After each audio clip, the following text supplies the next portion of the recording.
This is PopHealth Week on Healthcare Now Radio.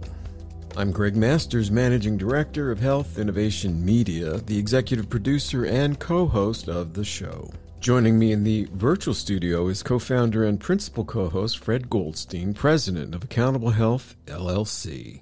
PopHealth Week engages industry leadership and stakeholder voices spanning payer, provider, patient, vendor, and regulatory communities in population health best practices and strategies.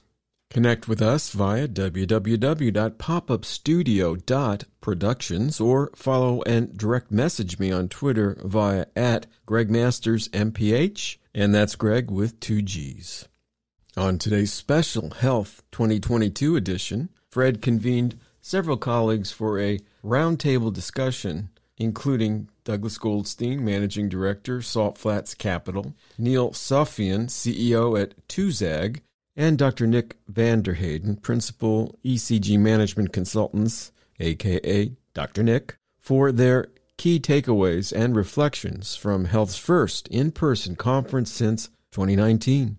Hosted in Las Vegas, Nevada, the roundtable convenes in the busy press room at Health. So with that introduction, Fred, over to you.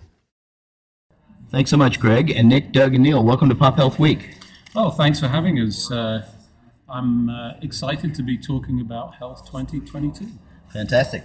Health 2022. It's great to be here and glad it's back to almost normal. That's what I was going to say. It's nice to be normal again. It really is. This is a conference where we're all getting together. It looks like masks maybe have sort of disappeared a bit. Maybe we should have them on more, but it's really been a nice event from that perspective. I'm going to say, I don't know what your normal is. This is not my normal. No, I'm kidding. It really is. And I think that's the point. That's one of the points I made in one of the posts that I put out is we're human beings. We strive on human connections.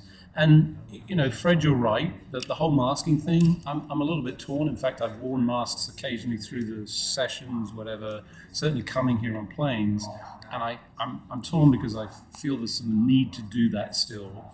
But I love being able to see people's faces because I could read nothing on your eyes. I was just poor at that. No, I think that it's not just about COVID. I think there's look, we don't let people walk into restaurants without shoes and shirts.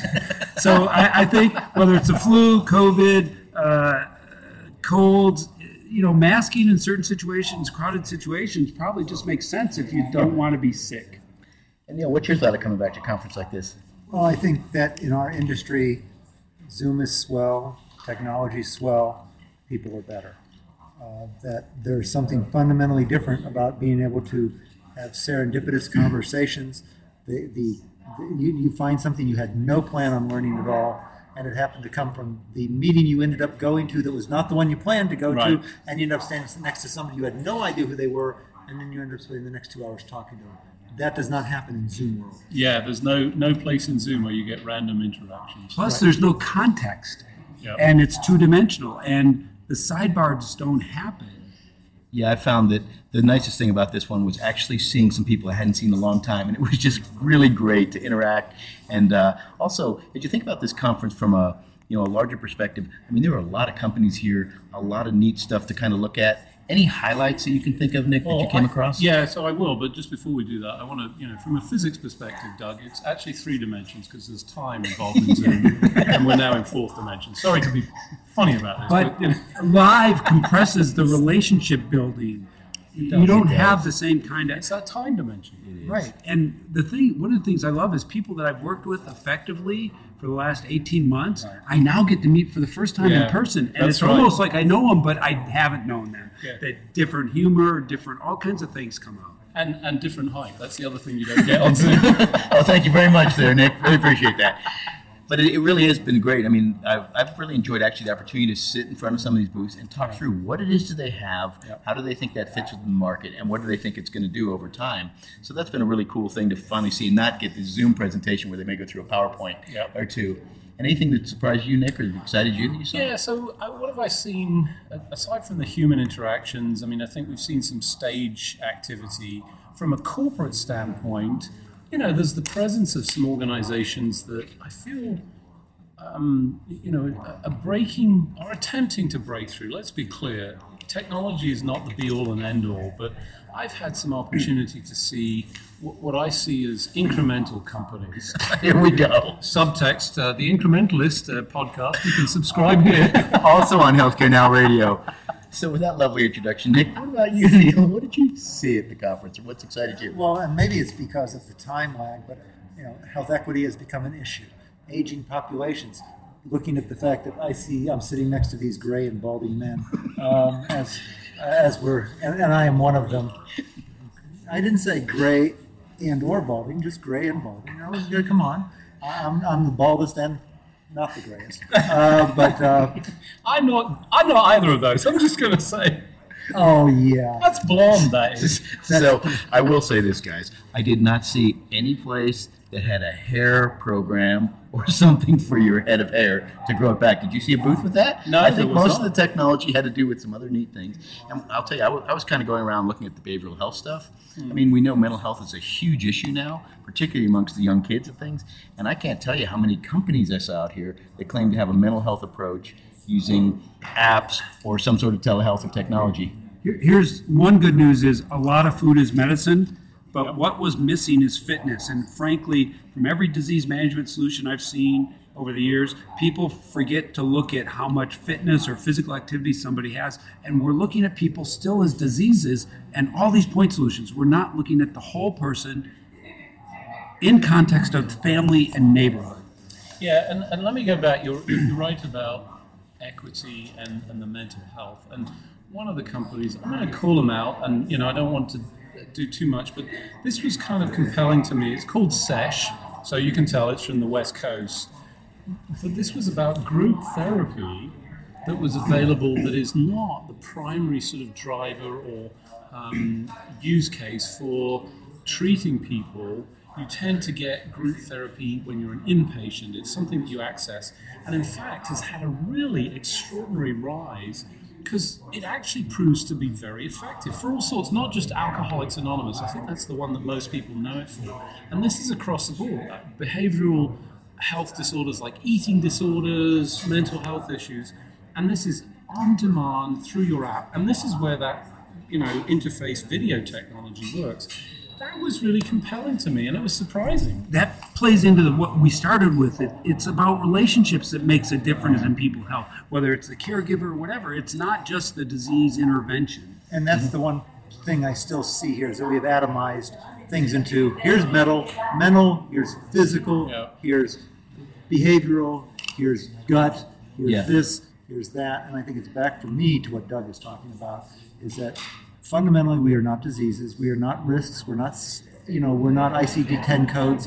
We are, as they said in the movie Soylent Green at the end, and he screams out at the end, Soylent Green is people. Yeah. We need to start from people and their life circumstance. Now we even have a name for that, SDOH. In the old days when I went to school, it was called public health.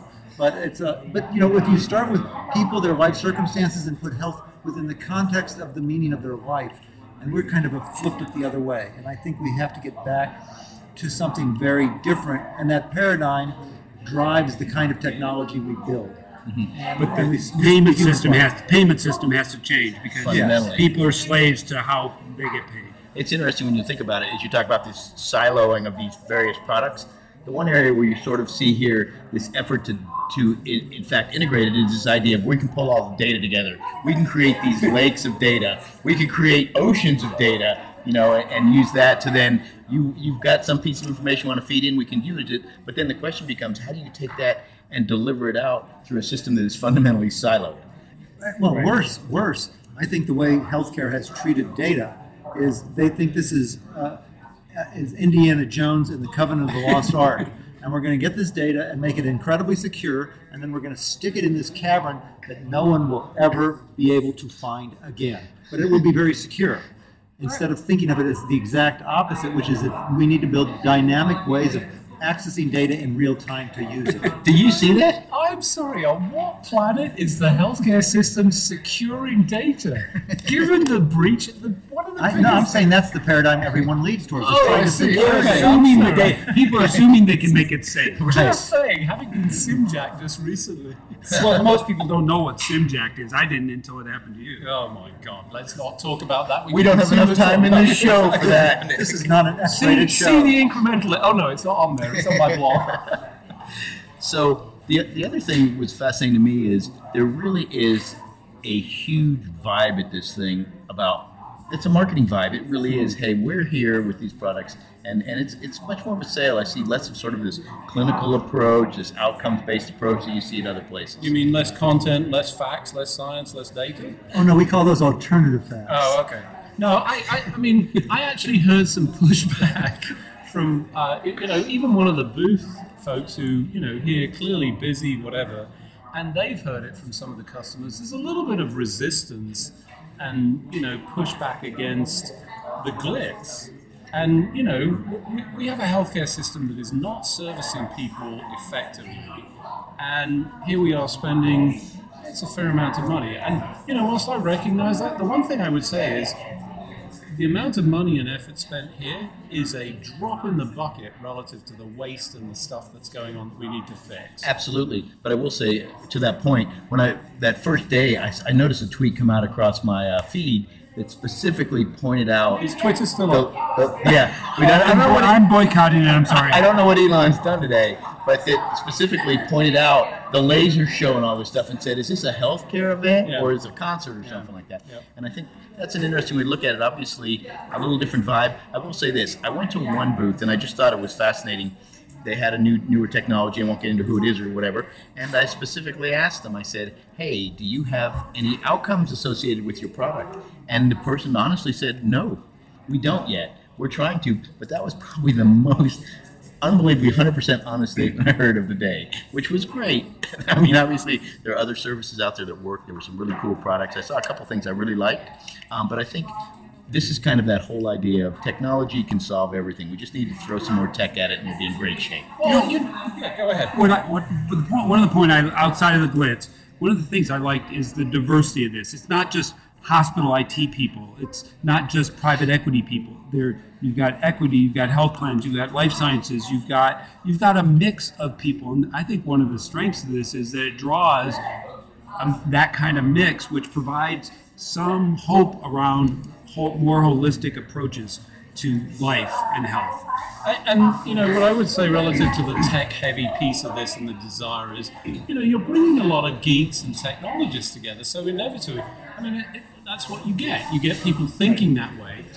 Here's my, I think Proton, always positive, and I couch this with the majority of the people that are here and who work in the system come in each and every day trying to deliver the best possible service. Right. And when they don't, then it's not because they don't want to, it's because they're struggling with the system. And that's what we need to fix. Because ultimately, I think everybody is well-intentioned, and I think that's true in the show as well. We're held back by the infrastructure and the payment system, I think, in approaching whole health in context of people and family. I think payment systems are a part of it, but I would say there is a certain degree of the payment systems encourage things and people also enjoy the encouragement they get. So the fact is everybody's ox is they want somebody else's ox to be gored. So they are very big on wanting change to occur, just not to their part of it. And as long as that's the case, unless you fundamentally change that, and I think on top of that with payment system, the other thing is a fundamental understanding. It's not a harp on it always. It's start with people, not diseases, and that means you have to have a very different approach to how we address care.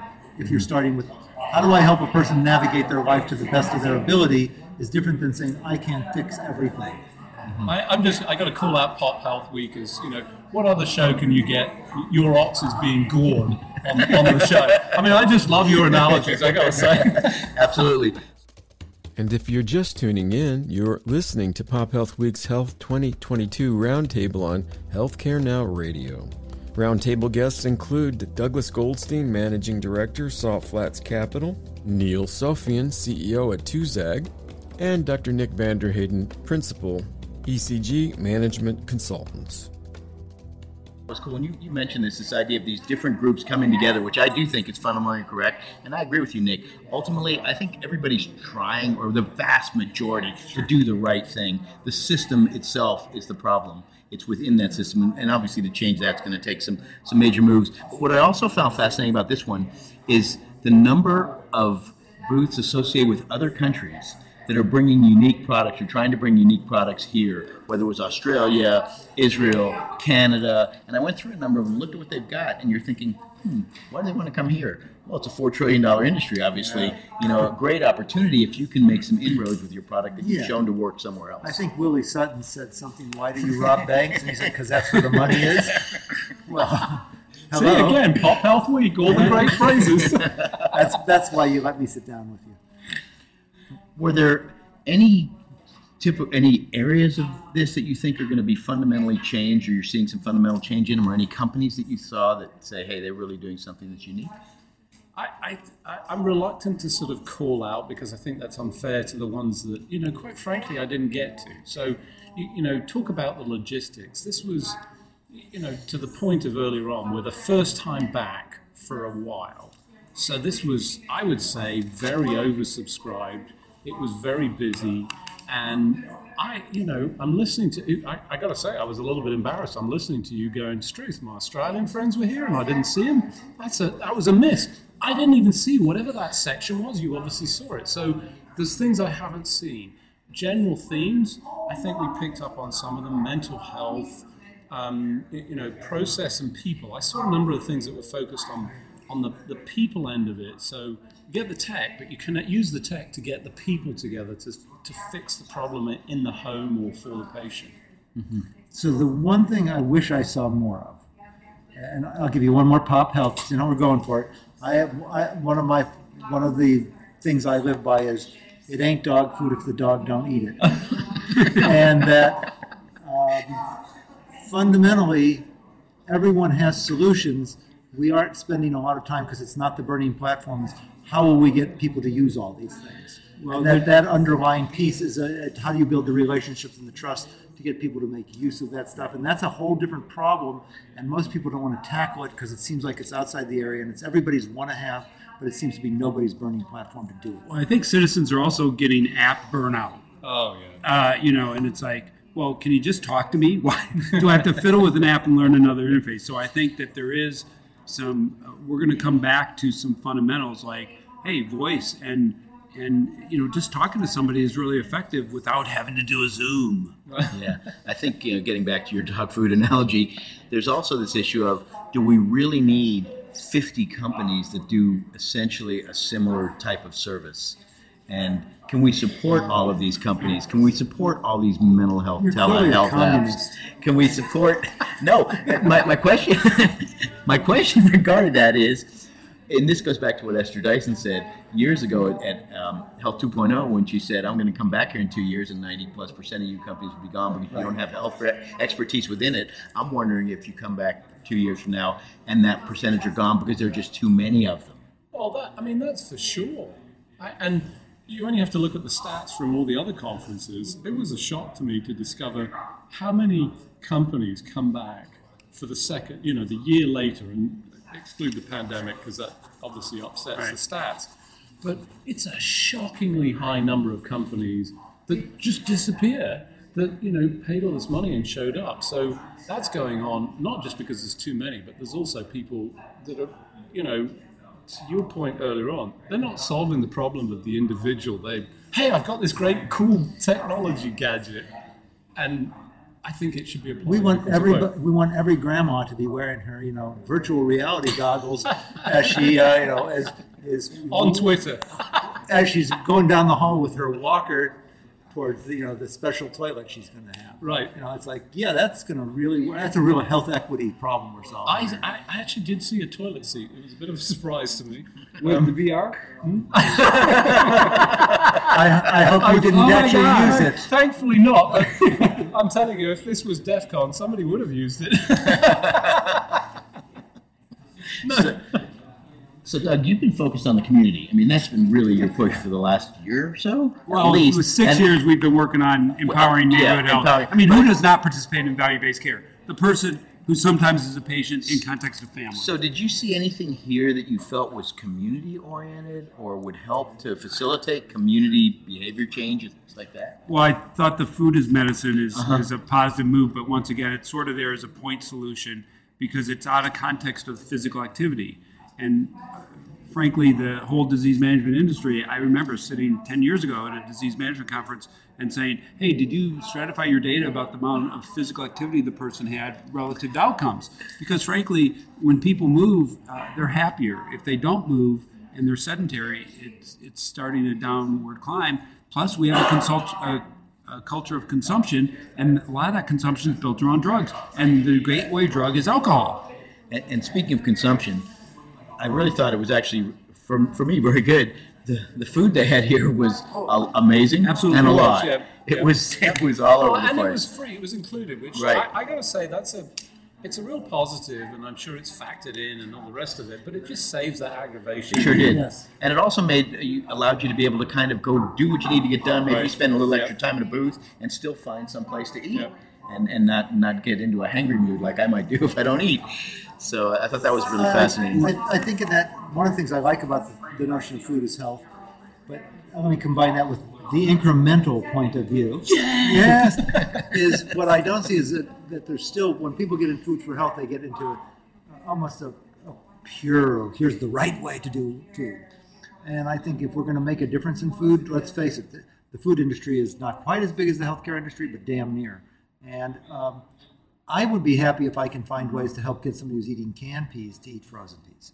I'd be interested in somebody who's eating frozen peas to maybe look for fresh peas. I'd be looking for saying, and if I move from the canned peas to the frozen peas, and oh, by the way, Bird's Eye's got them on sale and I can save you 50 cents this week.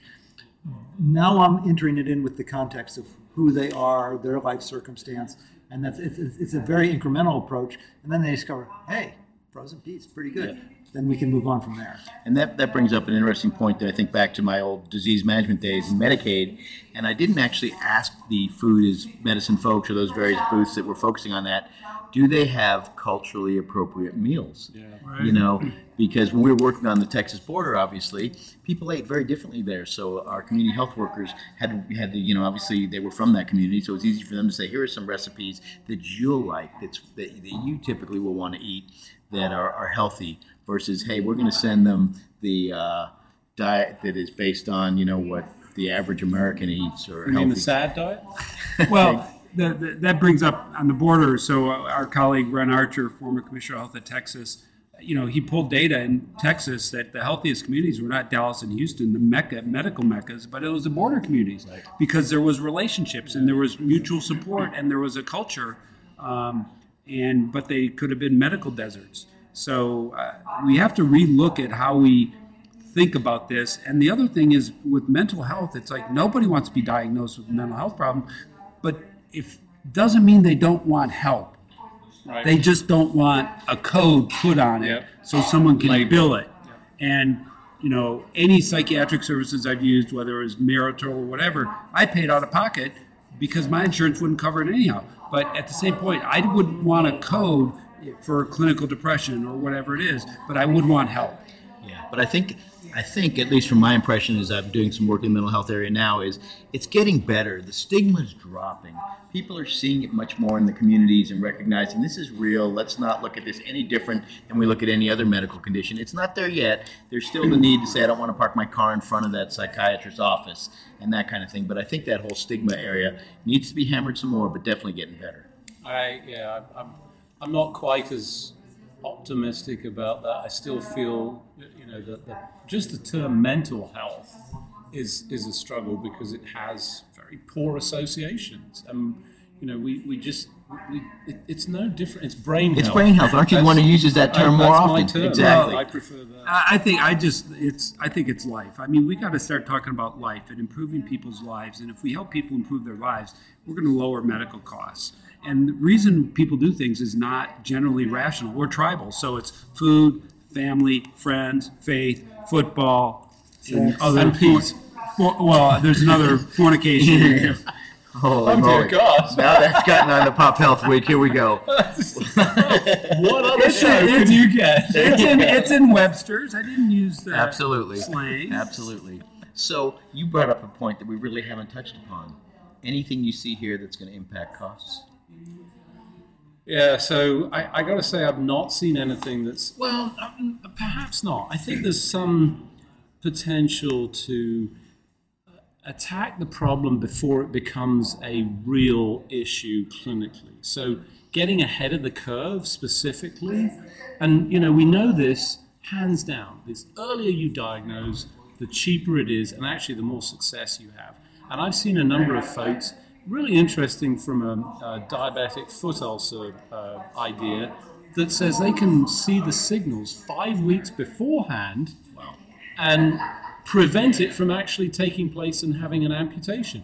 That's like a huge deal from a cost. But think about that from a patient standpoint. Lifestyle. That's pretty cool. Oh yeah, no, I think that raises a great point. There were a number of companies I did see here that have these early markers or early indicators or ability to identify various conditions, et cetera, earlier, which I think ultimately will make a fantastic difference. Maybe.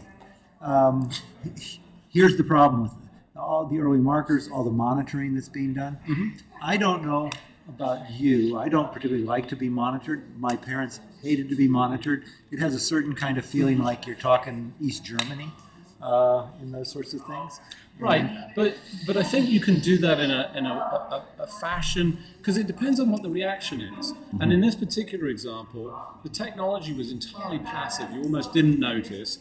And then the positive response was a person calling up and saying, hey, we're seeing something here. What happened? And almost all the instances, it was a historical, that something happened and they had to change behavior. And I So agree. with that, I'm going to have to call the show. We're up at the timeline. So thanks so much, Nick, Doug, and Neal, for joining us. Thanks. And back to you, Greg.